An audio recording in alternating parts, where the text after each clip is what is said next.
they don't do a flash. You cannot see them when they flash. They'll shoot 40 feet, 60-degree angle, and so they do not disturb wildlife.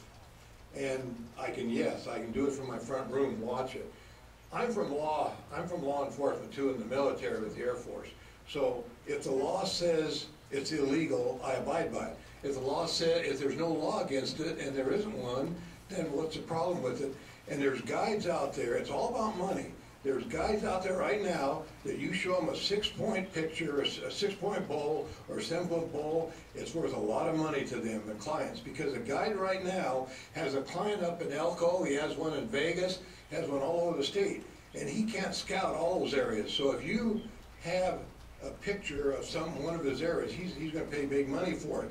Let me give you an example. The Heritage Sheep Tag in Las Vegas, I know a guy that hired 7 or 8 scouts. Each one took a different part of the state in Las Vegas looking for the sheep, radioed back, and the guy that found the biggest sheep for him got a $10,000 prize. And it's big money. These guys spend $100,000 for a sheep, and it's all about money. And so a guide, if you have a video of a big sheep, it's worth a lot of money.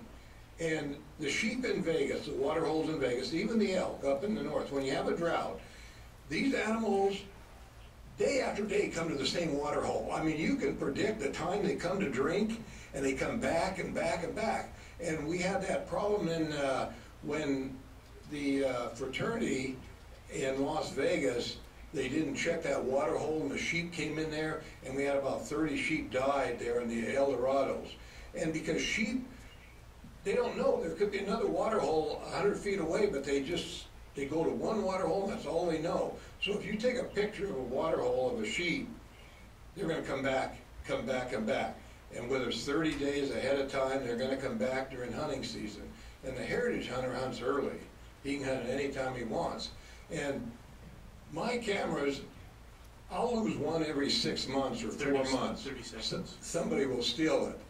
But you hide your camera, no one can find your camera. So when you go out elk hunting, you don't put your camera where somebody's going to find it. You hide it, and you don't tell anyone where your camera is. So when you're monitoring camera one, I mean, they're hidden.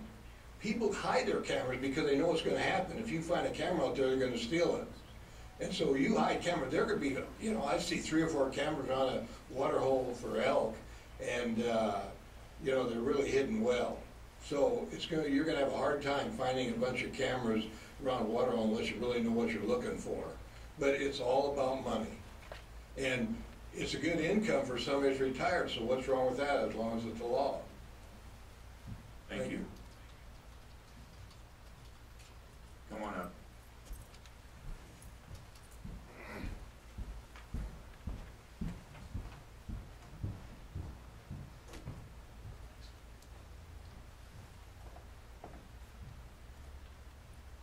Well, my name is Cody Richardson. I'm a wildlife biologist, avid hunter, trapper, outdoorsman, and I'm also a Montana resident, born and raised. I guess my advice, I would try to put a regulation on game cameras. You know, of course, Montana, we've outlawed them, never been able to use them. I personally don't think it's a big deal. I mean, I agree with Commissioner Young's every word. You know, hunting is such an ethical and traditional way of life that you're going to have these people that are not going to be using these game cameras. If they know it's illegal, they're not going to be using them. You know, there's going to be a certain, you know, 5% or something like that that's going to use them, but, you know, everybody speeds. You know, there's 20-year-olds that still drink. You know, it's just going to happen. You know, in all my years of hunting and, you know, being outdoors and stuff, I have never seen a game camera out in Montana. I don't know anybody in Montana that hunts that uses them. I have a friend that was given one for a present, and he uses it to check his cows during calving season. You know, so he doesn't have to go out in the freezing weather and check his cattle. It's the gentleman from Humboldt mentioned, it's generations, different generations for different sorts, but I think hunting is definitely a traditional enough pastime that you're going to have, fathers passing down these traditions to their children and stuff like that, and they'll follow them. And, that's one thing that we've seen in Montana. You don't find anybody that uses these cameras or anything like that, or any sort of electronic or, surveillance, anything like that. It's just not seen there, so that's my 2 cents. Thank you. Anybody else? Hang on, I'll bring it back to the commission. This is an action item. Does anybody have any type of motion of action they want to go forward with? Give direction to Rob?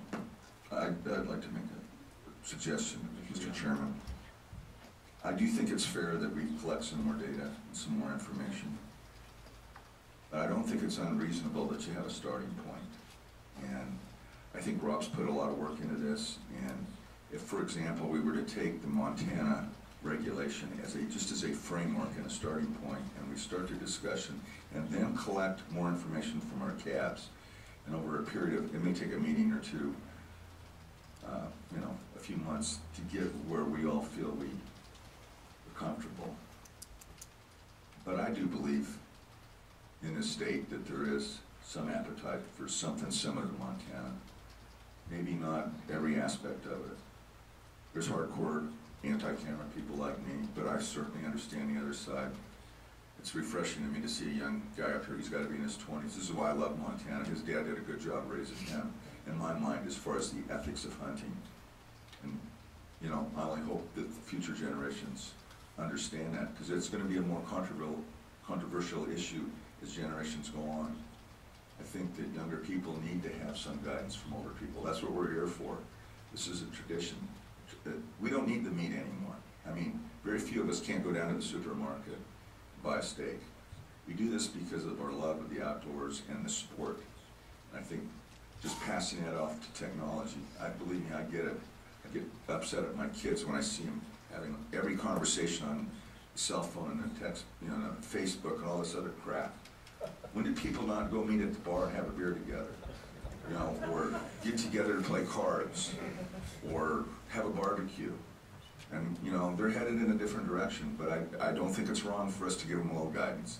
And that's all I suggest as a commission we do. And so I would support our direction of Rob coming back with a framework using the Montana law as a model, and we go from there and work through this over a period of time with the CAB's input, obviously, because I do think everybody's opinion is valuable, not just my hardcore anti-camera. And then there's those that believe that they should, Karen hit it right on the nail on the head. We've got to meet somewhere in the middle on this, in my opinion. Commissioner Macbeth? I'll second that. And I think that by moving... That was a motion, yes. Yes, it was. And I would say that that by moving forward with a regulation as the framework, with the full understanding that this is, Vice Chairman Drew indicates, 50-50 split. This is going to be one of those issues that's going to be very contentious, but I think that by moving forward with the framework of the regulation, it's going to draw out everybody, and we'll get the best discussion. Because any other way of doing this, I think, is going to not get us where we need to be. If that regulation is right out there in front of us, then I think that then that might be the best way to get the best discussion going.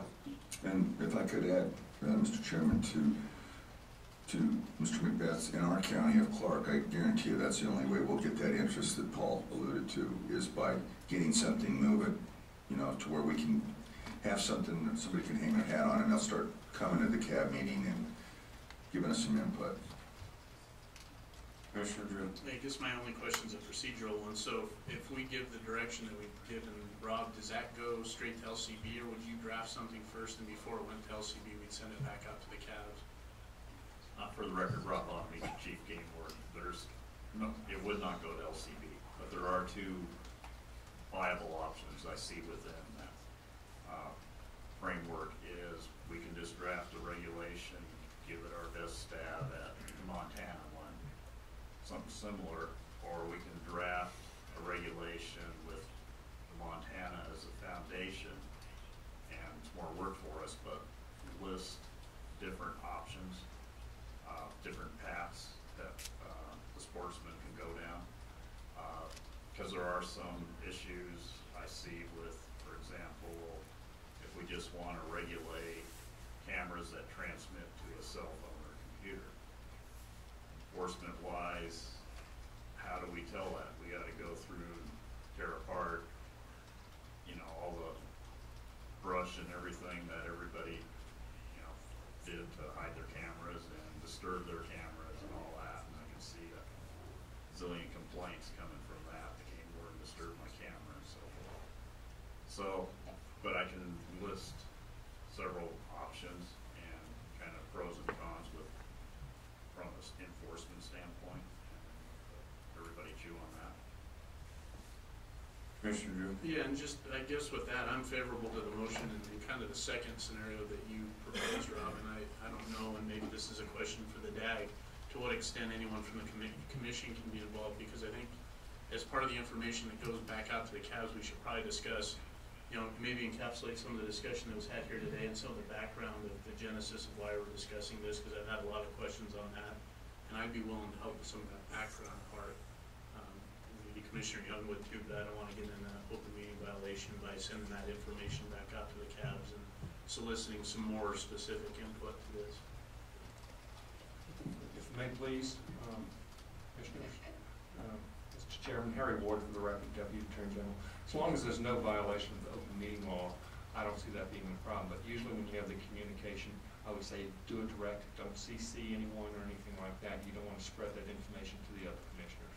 So I would say your communication would be direct and direct back and not giving it to the other commissioners. That's the safest way of handling it. Yeah, it's one of these topics I'd like to have a subcommittee work on, but we're subcommitteed out right now. We'd have a fist fight over when we could meet, I think.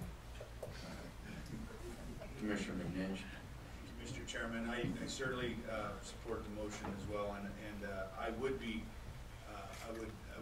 hope that the cabs could maybe introduce the concept of a philosophical discussion during your cab meetings, and I'm curious to see what comes out of a discussion like that. Where do we sit on some of that stuff? And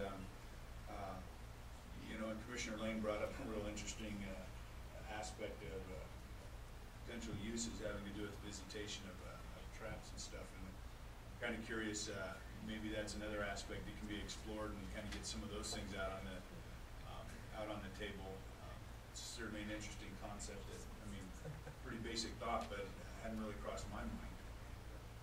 So I would encourage those types of discussions if it, yeah, I know it's a big issue.